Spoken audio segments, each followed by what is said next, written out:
The Very Hungry Caterpillar by Eric Carle. That's the story I'm going to be focusing on today. Hi guys, my name is Katie and my video presentation is on The Very Hungry Caterpillar by Eric Carle. I'm sure many of you guys are familiar with The Very Hungry Caterpillar, but for those of you who aren't, the story starts off with a tiny egg that hatches into a caterpillar. As the caterpillar grows older, he gets hungrier and hungrier. Eventually, after a week of overeating, he retreats into a cocoon, and finally, after some time, he emerges out as a beautiful big butterfly. So I'm sure by now the caterpillar has definitely caught your attention with all the bright colors, all the textured patterns, and with its bright red face. I looked into Eric Carle, the author of the book, and he loves using textured patterns to really gravitate readers. For example, the night sky with the moon and the tree, the sun with a smiling face, as well as a little tiny caterpillar, the various fruits that he focuses on. You can see all those textures that really gives it a character for each of the fruits, as well as the desserts as well. And up to the green leaf, and even its butterfly with all the different colors, all the patterns, and as well as vivid colors. So the genre that I found for The Very Hungry Caterpillar could be children's book to fiction to educational literature. It's a picture book because it relies on the colors and the various images to really describe a story. And it's fictional because it's about it's a story about a caterpillar that eats various foods such as desserts and fruits and transforms into a butterfly. But it's also educational as it allows readers to count along the days, as well as, for example, the 1 fruit, 2 pear, 3 blueberry, as well as how many days have passed on. So 1, 2, 3, 4, and even allows readers to count how many desserts by the holes that are inserted in each of the picture book. So the hole serves as a texture-like feel for your children to feel and count along easy. Even to the green leaf as well. And it can also show a sort of children's like way of a cycle of a butterfly. A easier concept for children to understand. So one of the quotes that really stood out to me was actually the one right in the beginning.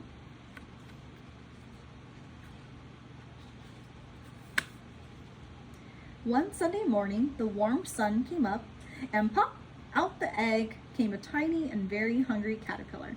So the reason why this quote stood out to me is it's the start of The Very Hungry Caterpillar. And not only that, but there's various ways you can describe the pop sound to your listeners as you're reading the book to them. And not only that, but it's also the start of his journey as well. So this is a quote that stood out to me because it's a sort of exciting way to really draw in the readers. And I really think that this quote is what actually keeps the readers engaged as to what's going to happen next, since it describes that the caterpillar is hungry. So one of the strengths that I found in The Very Hungry Caterpillar is actually the colors and the drawings. They're very simple and easy for readers to see.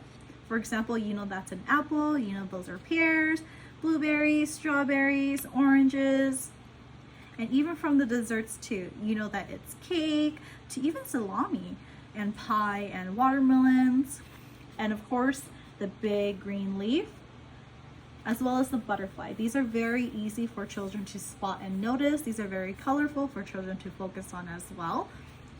And I like that Eric Carle left a white background to really draw emphasis on the drawings. And I also like that the text aren't too distracting for the readers to look at and the listeners, because everything can be covered with a hand after reading so that the children can really read or really see the images.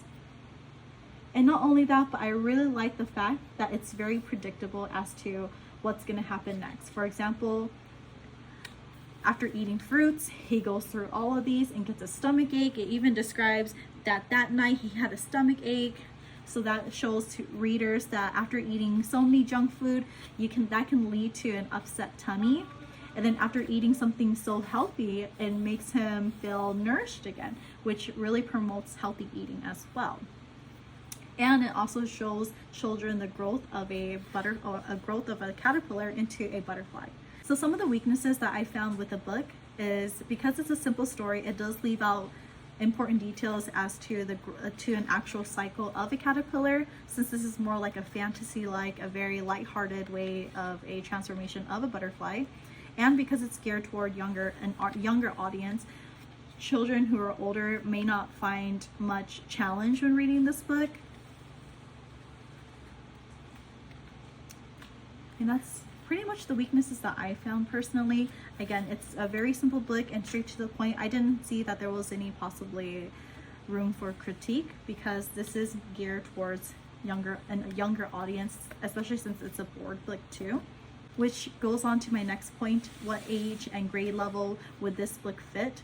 Personally, I think this would fit a pre-K to kindergarten, so around ages 2 to 6. This book would be fitting, and this would be a great way to introduce children to wanting to read